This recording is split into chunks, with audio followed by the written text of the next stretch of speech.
ভাই বোনের সম্পর্কটা হলো এমন একটি সম্পর্ক যা কখনো বন্ধুত্বের মতো মধুর, আবার কখনো ঝগড়ার মতো তিক্ত।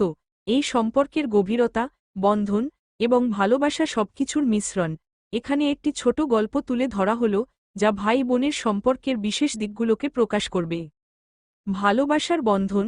রিমা আর রাহাত একে অপরের জীবনের সবচেয়ে কাছের মানুষ।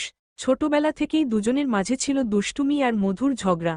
রিমা ছিল শান্ত স্বভাবের, আর রাহাত ছিল একদম তার উল্টো, দুষ্টু আর চঞ্চল। একদিন রিমার স্কুলে বিজ্ঞান মেলা অনুষ্ঠিত হল। রিমা খুব উৎসাহ নিয়ে একটি প্রজেক্ট তৈরি করেছিল, কিন্তু সেই প্রজেক্টের জন্য কিছু জিনিস দরকার ছিল যা তার সংগ্রহ করা সম্ভব ছিল না। সে খুব মনমরা হয়ে বাড়ি ফিরল। রাহাত তখন খেয়াল করল যে রিমা কিছুটা চিন্তিত। কি হয়েছে বলতো? রাহাত জিজ্ঞেস করল। রিমা বলল, আমার প্রজেক্টটা শেষ করতে পারব না, কিছু জিনিস নেই। রাহাত একটু ভাবল। পরদিন সকালে সে তার সঞ্চিত টাকাগুলো নিয়ে বাজারে গেল।